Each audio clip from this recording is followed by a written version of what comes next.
Biographical Bytes from Bala, Laurel Hill West Stories number 31 for mid-April 2024.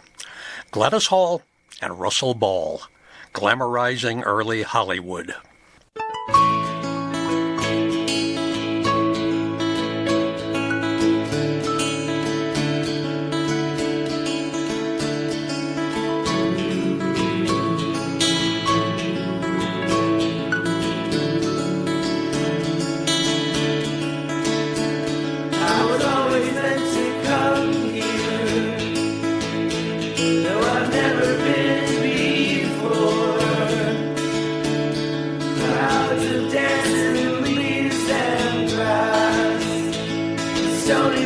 That are covered with thorns.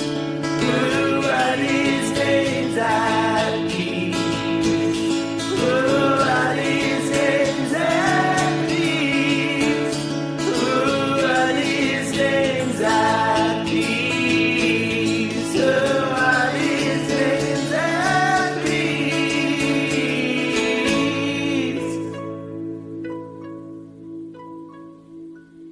Welcome to the 31st episode of Biographical Bytes from Bala, Laurel Hill West Stories, an historic and active cemetery in Bala, Pennsylvania.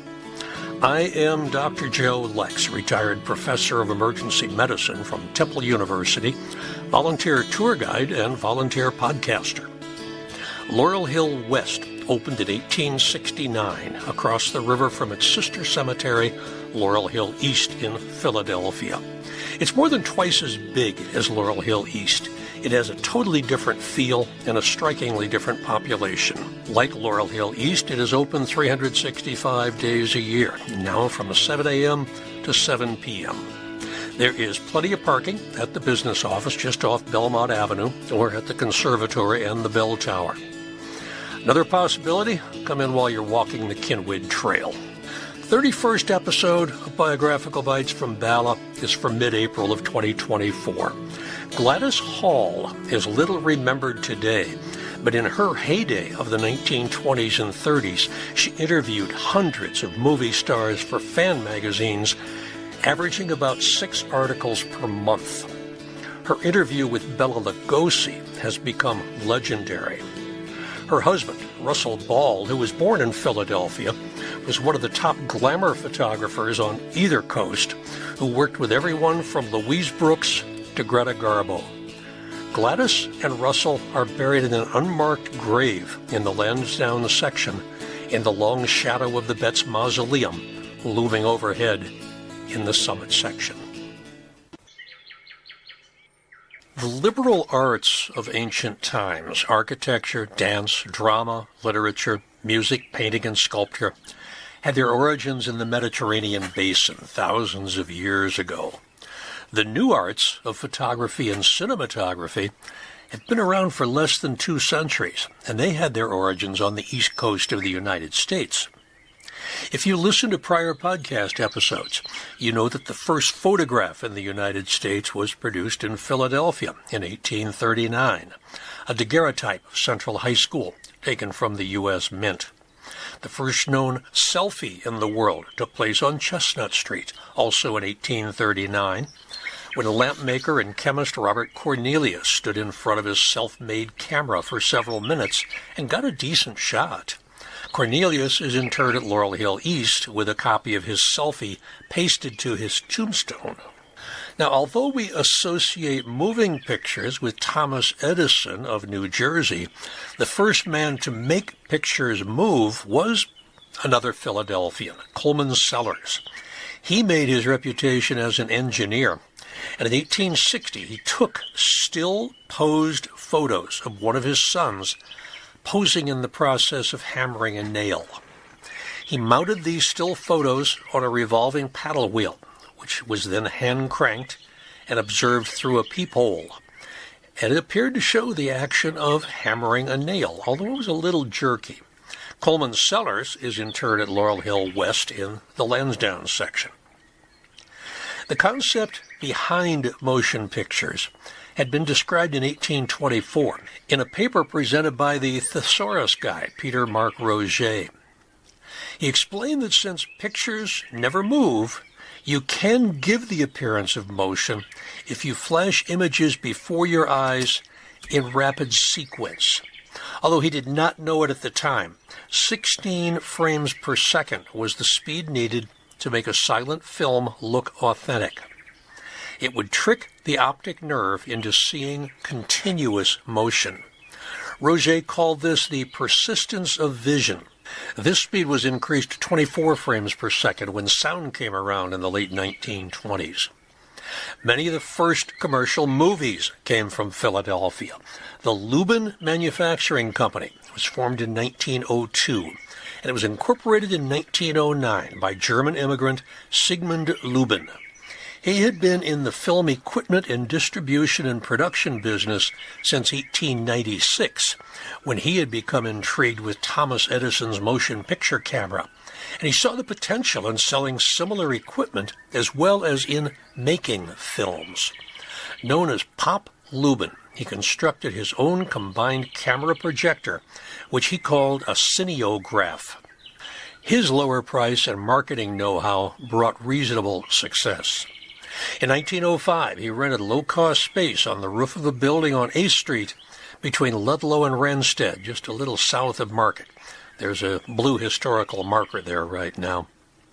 The insatiable appetite of the American public for motion picture entertainment saw Lubin's film company undergo enormous growth. In 1910, Lubin built a state-of-the-art studio on the corner of Indiana Avenue and 20th Street. The area actually became known as Lubinville.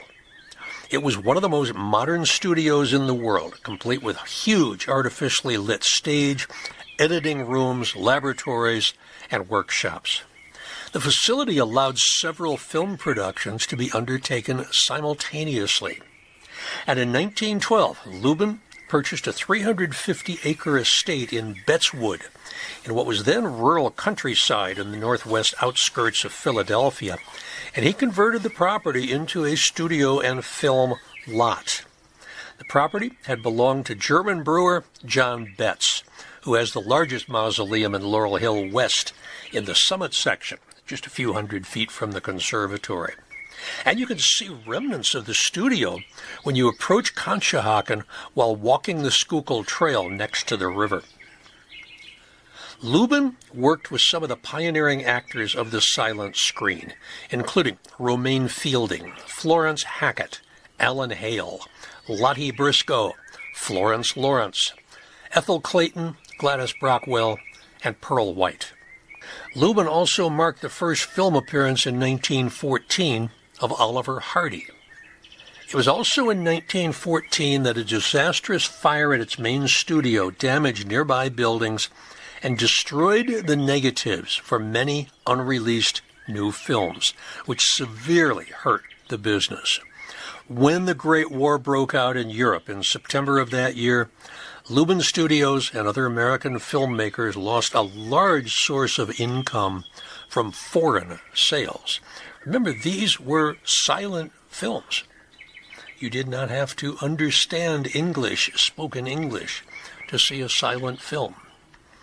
For years, the Lubin Manufacturing Company, like most of the other major film studios, had a running legal battle with Thomas Edison that saw repeated lawsuits brought against Lubin for patent infringement. Eventually, Lubin gave up the costly fight with Edison and became part of the Motion Picture Patents Company, a monopoly on production and distribution which Edison had set up. After Lubin had made more than 1,000 motion pictures, the corporation was forced into bankruptcy. In September 1916, the Lubin Manufacturing Company closed its doors for good. Lubin died in 1923. He's interred in New Jersey. The American film audience was hungry for more material. What had started as, for example, a simple brief film of a strong man lifting weights or a woman walking a dog, they started to get manipulated by geniuses like Edwin Stanton Porter into telling a story by splicing in different actions, close-ups of facial features, costume changes, narration cards to make up for the lack of sound. Porter moved the action away from the theatrical stage to a natural environment. And now that movies could tell stories, they needed accomplished actors in the lead roles. The first movies released didn't even bother to give you the name of who you were looking at on the screen. But movie fans noticed and developed a liking for their favorites. Like, there was this girl with a dimpled chin and curly hair who always played an angelic, innocent sort. Or there's that man with the handlebar mustache and the limp who always seems to play the bad guys. Fans wrote to the studios demanding more information about these screen-dwelling beings to whom they were becoming attached. And it did not take very long for another clever businessman to see an opportunity for profit. And he published a monthly magazine about these mysterious people who seemed to live on the silver screen. And thus was born the fan magazine. Movie fan magazines were ephemeral objects. They served two purposes. Number one, keep the fans entertained and informed. And number two, spread gossip and publicity from the various studios, which sprang up in Los Angeles neighborhood that they called Hollywood.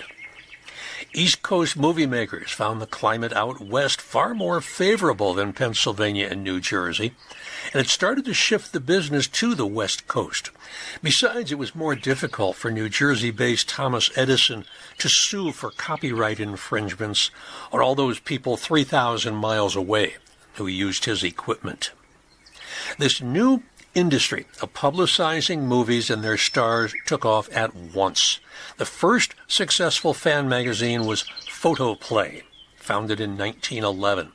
It started as a short fiction magazine that published summaries of the plots of the new films.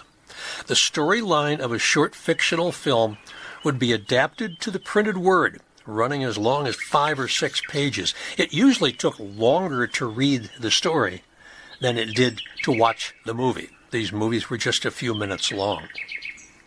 But publishers soon found that what the reader wanted was more information about the people they were seeing on the screen. Most of the readers were women and girls, and magazine publishers obliged. They hired writers whose names would soon become known to nearly every American filmgoer: Sheila Graham, Hedda Hopper, Dorothy Kilgallen, Luella Parsons, Adela Rogers St. John, Walter Winchell, and many others.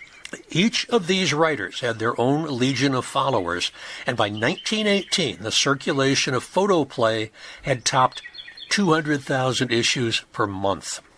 Other magazines like Modern Screen, Motion Picture, Ciné Fantastique soon followed.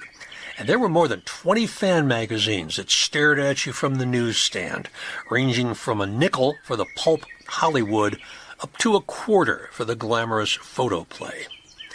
Movie fan magazines were intended for an American audience, but they found their way around the world.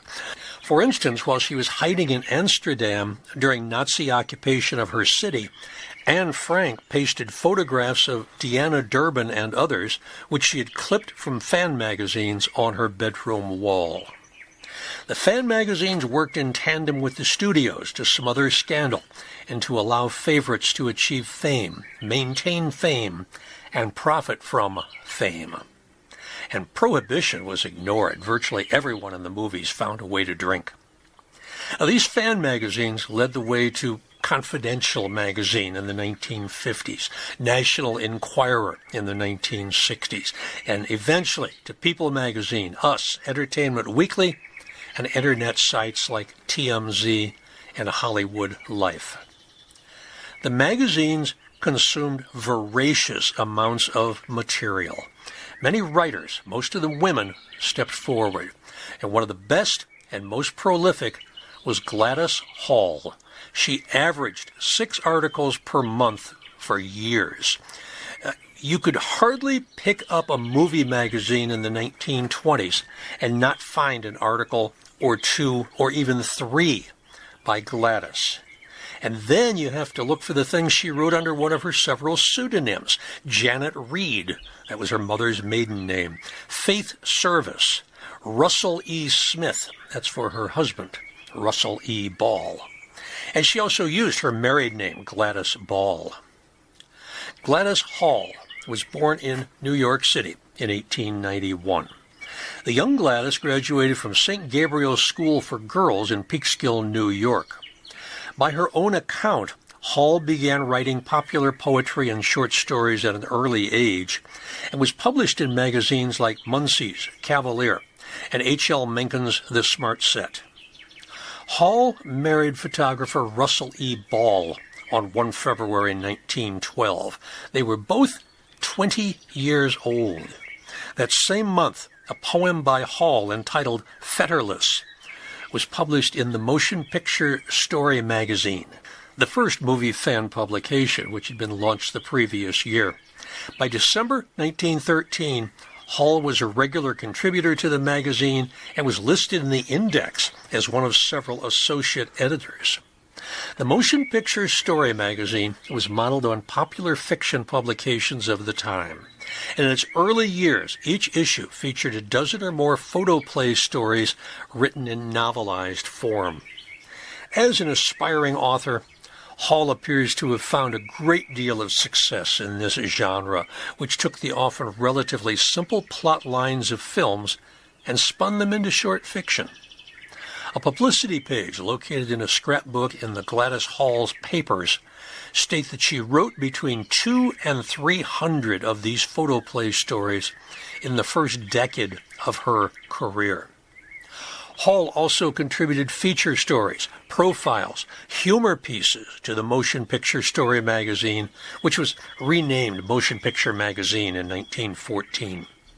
She also edited the magazine's Public Opinion of Popular Plays and Players column.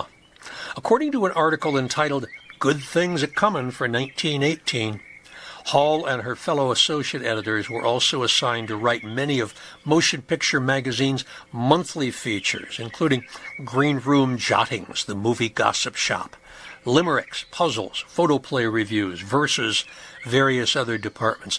These were published with no accredited authors.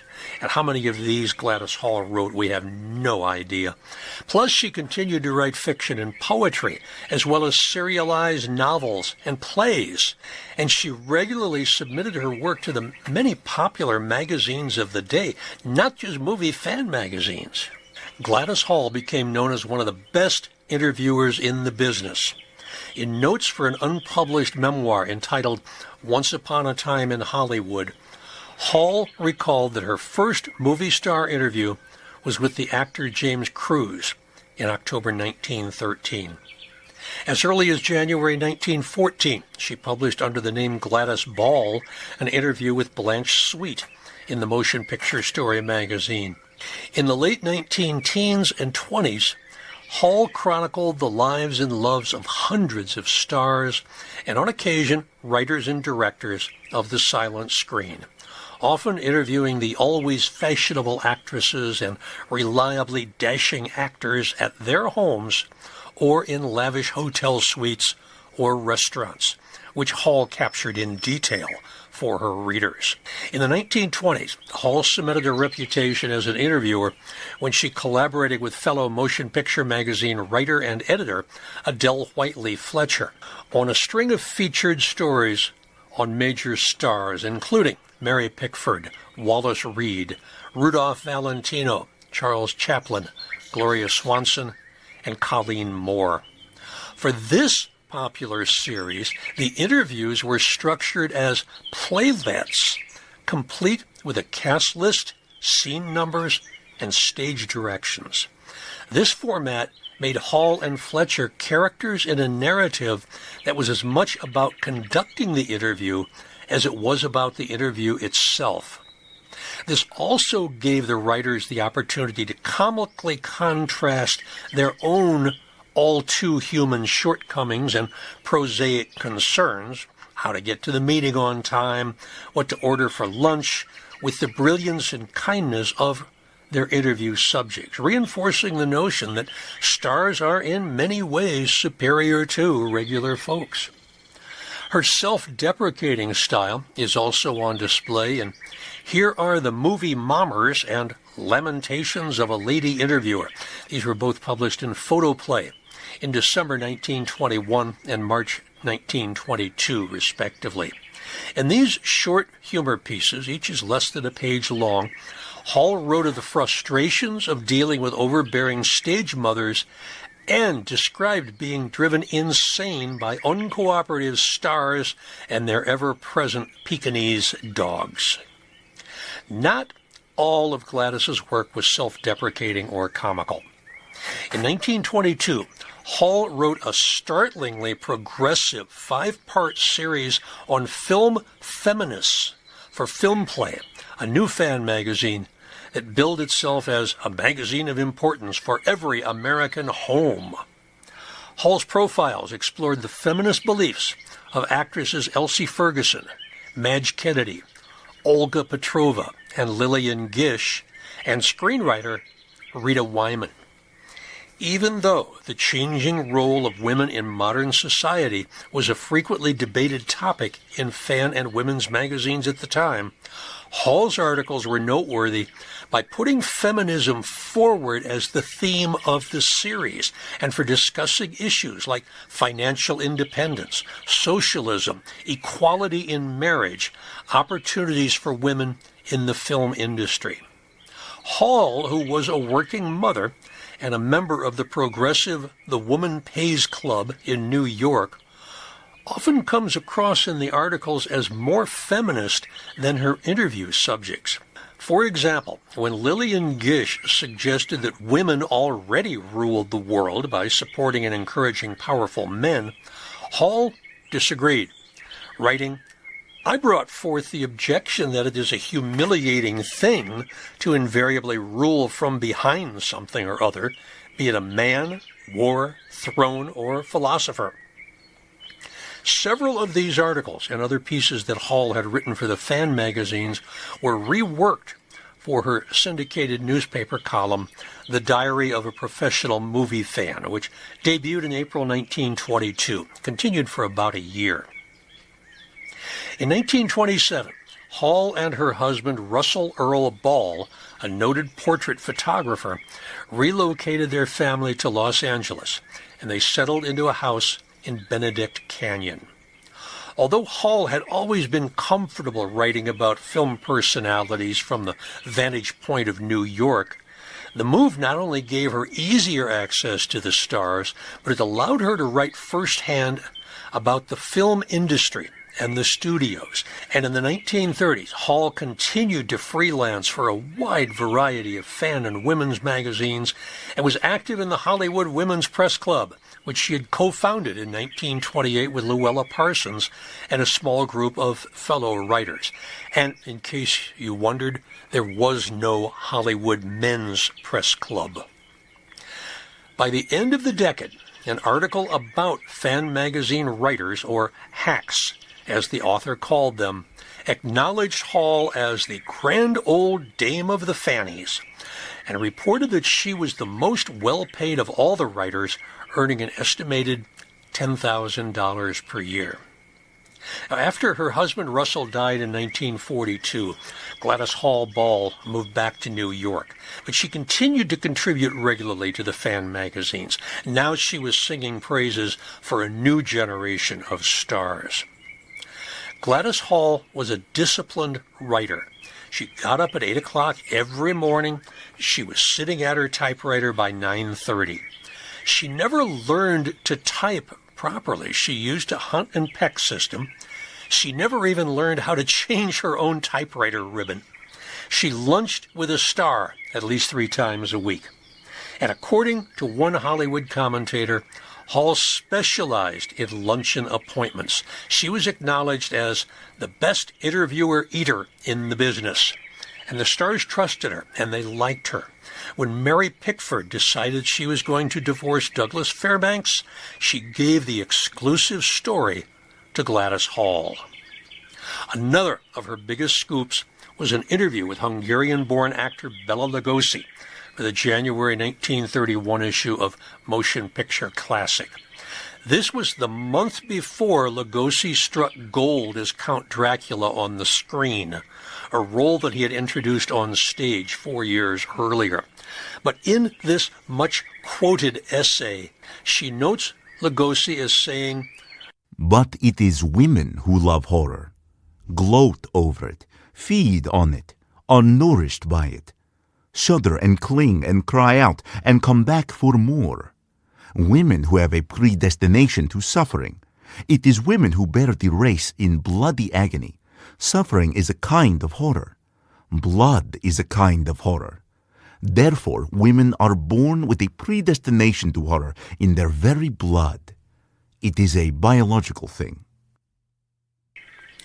Gladys says of Lugosi that, quote, "the saga of the vampire, the lore of demonology, the dark secrets of the state of trance, a part of his daily life. The man who never sleeps at night. The man who lies alone in his darkened house. The man to whom no woman can stay married. Why not? No answer. No answer. No answer." There are questions better not put to Bela Lugosi. There are answers better not heard. There are secrets better, much better left interred. Does he eat food, make love, work, play, hope, struggle as other men? No answer. No answer. No answer. Lugosi sat in a deep chair in my library. One does not go to his house. A single light burned above him, making his pallid face more pallid, obliterating all but the red lights burning ceaselessly in his too pale blue eyes. The windows were opened, and there came the mournful sound of the wind in the tall boughs of the eucalyptus. Was it only the wind playing in the boughs of the trees, or was it... No answer. No answer. Better not ask. His voice came, remote and far away, dying down, rising to a penetrating. He said, "When I was playing Dracula on the stage, my audiences were women. Women. There were men, too, escorts the women had brought with them, for reasons only their dark subconscious knew. In order to establish a subtle sex intimacy, contact, in order to cling and to feel the sensual intimacy of protection. Men did not come of their own volition. Women did. Came and knew an ecstasy dragged from the depths of unspeakable things. Came and then came back again and again." Was there gloating in his voice? Or was it my chilled imagination playing me tricks, feverish and fantastical? "Women wrote me letters. Ah, what letters women wrote me. Young girls, women from 17 to 30. Letters of a horrible hunger. Asking me if I cared only for maiden's blood. Asking me if I had done the play because I was in reality that sort of thing. And through these letters, crouched in terms of shuddering, transparent fear, there ran the hideous note of hope. They hoped that I was Dracula. They hoped that my love was the love of Dracula. They gloated over the thing they dared not understand. It gave them something as potent as poison, as separate from their lives as death is separate from life. It was the embrace of death their subconscious was yearning for, death, the final, triumphant lover. It made me know that the women of America are unsatisfied, famished, craving sensation, even though it be the sensation of death draining the red blood of life. Women gloat over death, avidly, morbidly. They will spend hours discussing the details of death, over and over. Wives will spend hours of frightful joy telling of their husbands' or their lovers' last words. They will describe with macabre minutiae the death agonies, the death rattle, the awful ceremony of the mortician, the rites of the ceremony. Have you ever watched women talking about death? Don't. It is women who crowd cemeteries, using anniversaries, the veil of sentiment, the legitimacy of grief. It is women who crouch over graves, loving them, covering them with flowers and tears. Women feed the cemeteries. Without women, the shattered vases that were our bodies would be reduced to decent ash, and the ghoulish appetites of the world would be a part of folklore. Women will go to circuses and cast restless, unseeing eyes on clowns and trapeze artists, animals and gymnasts. They will go into the place of the strange people, the freaks, and stand there, mouths agape, transfixed. Back of this, there is again a profound biological reason. Before a woman bears a child, she goes through successive phases of horror, lest the fruit of her body be a monstrous thing.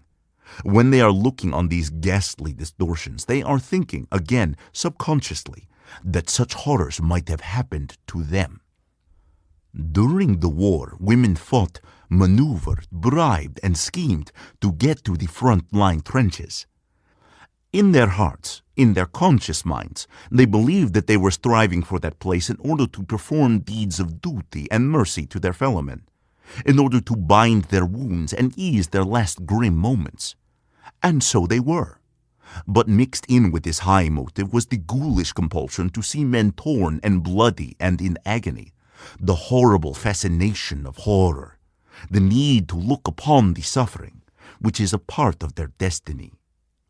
In the South, where there are lynchings of Negroes, women press to the front of the mob, fight and struggle when they are held back, beat their way to a position where they may see, not miss a detail, be able to retell it all again to their neighbors less fortunate.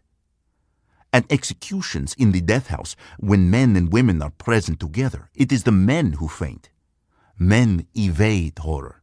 When they cannot evade it, they laugh it off, shrug amused shoulders, pretend to be unimpressed, incredulous.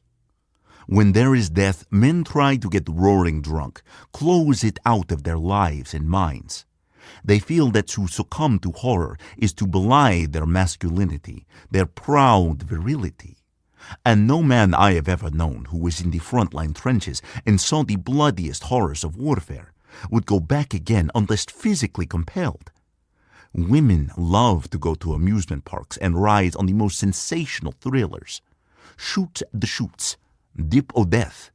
When you stand in any amusement park, you can always hear the shrill, wild shrieks of women, loving the horror, the violent sensation, and with the random chance of destruction. I have known women who, deprived of horror, created it for themselves.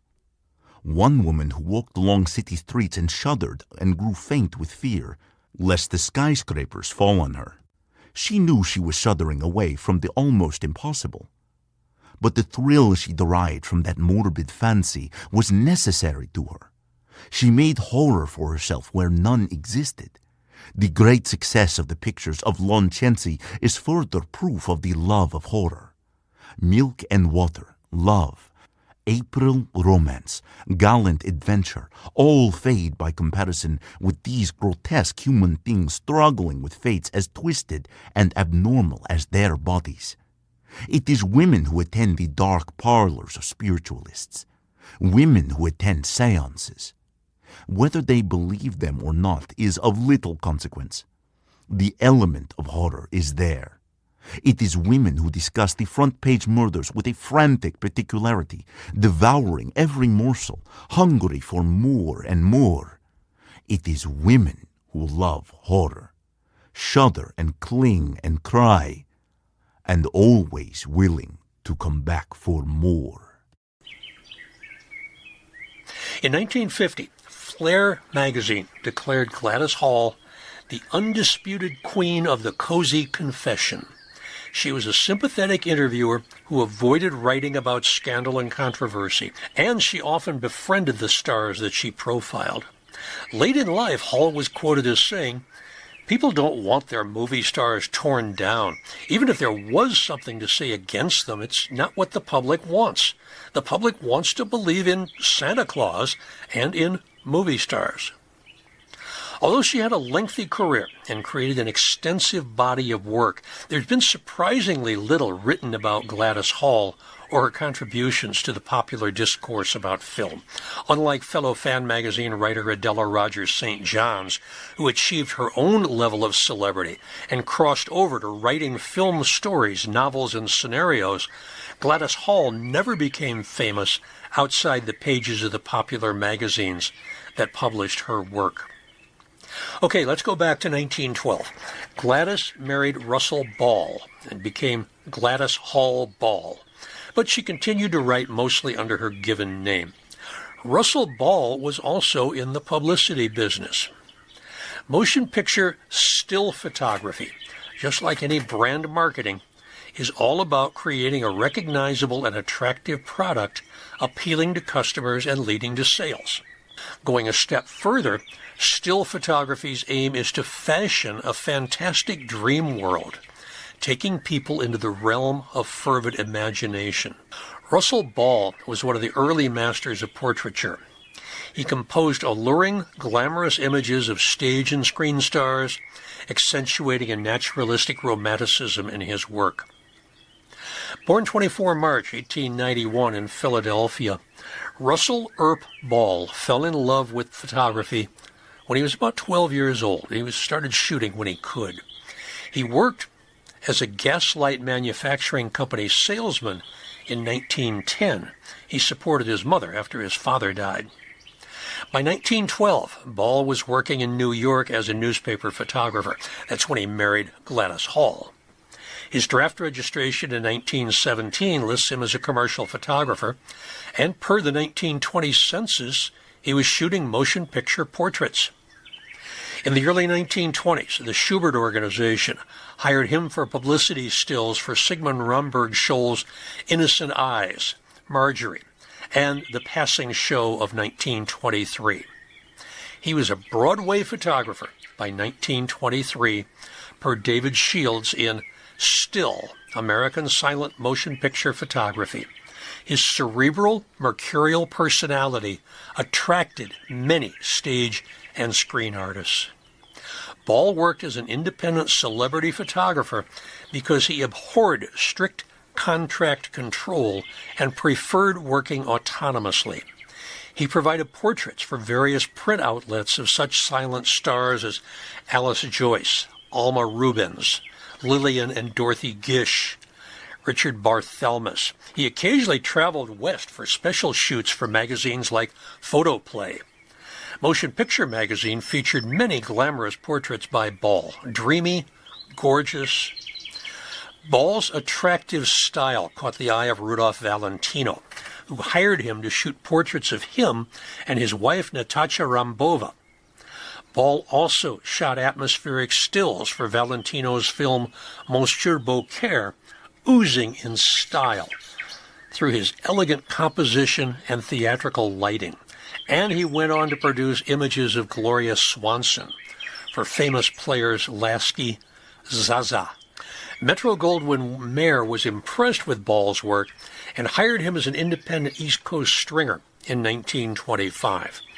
As such, Ball shot some of the first stills in the United States of a newly arrived Swedish actress named Greta Garbo. When Ball arrived at her hotel suite to photograph Garbo, there was no interpreter available, so they tried resorting to sign language.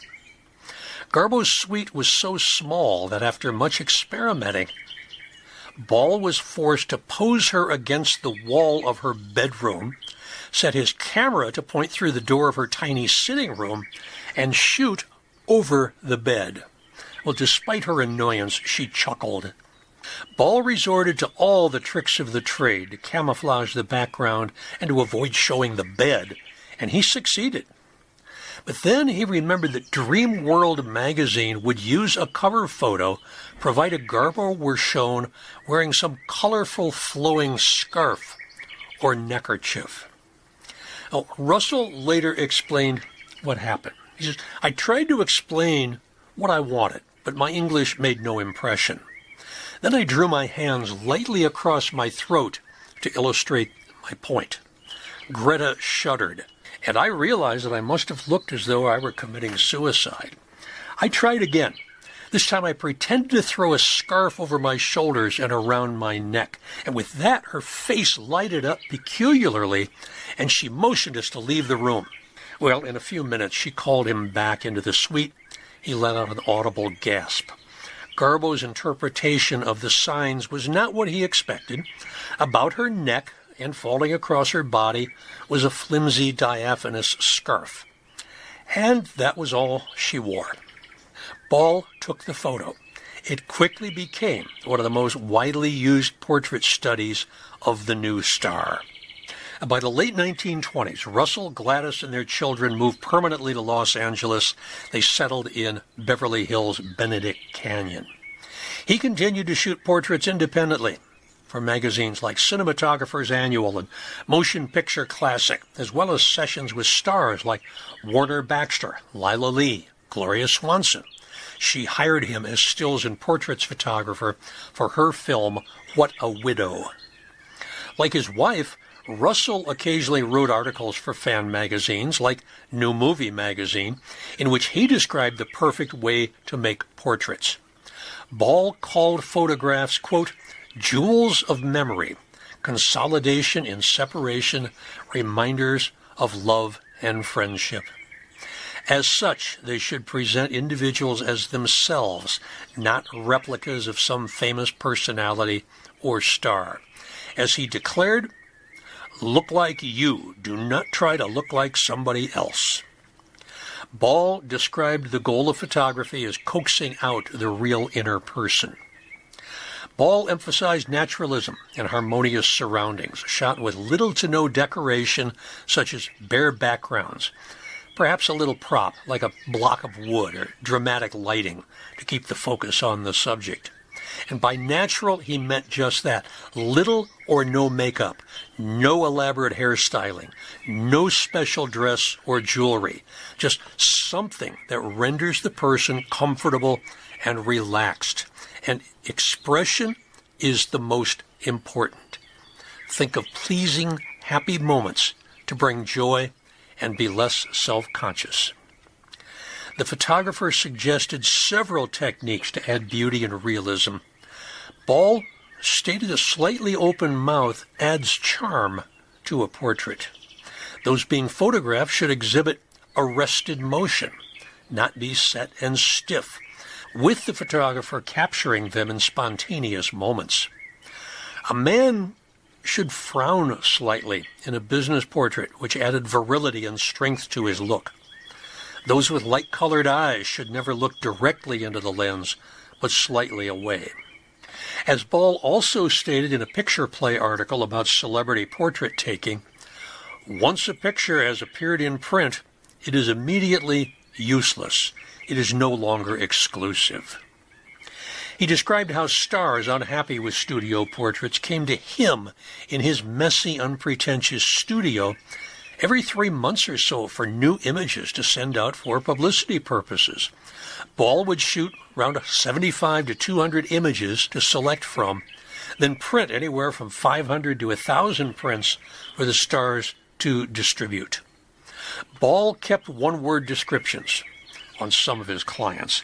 Lillian Tashman was crystal, Laura LaPlante, dove-like, Esther Taylor, exotic, Evelyn Brent, mysterious. Ball was at MGM for a short time, and he left to open his own gallery at 9528 Brighton Way in Beverly Hills, where he shot images of both celebrities and wealthy patrons. Starting in 1942, Russell and Gladys co-wrote some plays as she continued her work as one of the most important film journalists of the time. On 12 June 1942, Russell Ball died unexpectedly of a heart attack at age 51. He left behind his wife and children. His body was brought back east, and he was buried in the Ball family plot at Laurel Hill West. His 100-year-old photos are just as eye-catching and glamorous as the day that he shot them. Go to Russell Ball's page on Wikipedia and look at some samples of his photography. You'll see what I mean. After Russell died, Gladys moved back to New York City to be near one of her daughters. She died in September 1977. She's interred with Russell in an unmarked grave at Laurel Hill West. Photoplay magazine outlasted her by only about 3 years. It ceased publication in 1980. During the 1920s and the 1930s, when as many as 80 million Americans went to the movie theater on a regular basis, the fans got much of the news about the stars they loved from reading the columns and the interviews and the articles of Gladys Hall, and by sighing over the glamorous photographs of her husband, Russell Ball.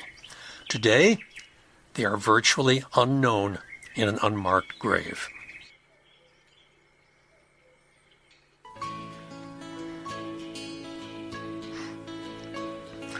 The May 2024 episode of All Bones Considered, Laurel Hill Stories number 61, is about some more magazine publishers in Philadelphia. Now, everyone knows about Cyrus Curtis and the Saturday Evening Post and Sarah Josepha Hale and Godey's Ladies Book, but dozens of magazines have been printed here. Graham's Magazine, Peterson Magazine, Lippincott's Magazine were among the favorites of the late 19th century. And then there's Philadelphia Magazine, which has been around since 1908. In Biographical Bytes from Bala, Laurel Hill West Stories, episode number 32 from mid-May, I will talk about guitarist and teacher Dennis Sandol, who was a hidden Philadelphia treasure for years, and the man who introduced music theory beyond chords and scales to John Coltrane, James Moody, Benny Golson, Art Farmer, Jim Hall, Pat Martino, and many others. I will play some music in this one, maybe a lot of music. For activities at the cemetery, go to the website www.laurelhillphl.com/events. Lots of stuff coming up. All Bones Considered and Biographical Bytes from Bala are mostly researched, written, narrated, and produced by me, Joe Lex, retired professor of emergency medicine from Temple University, volunteer tour guide and podcaster for both cemeteries. You can reach me through my email, jrlexjr1947@gmail.com. I've changed it. My old email address died, I'm afraid.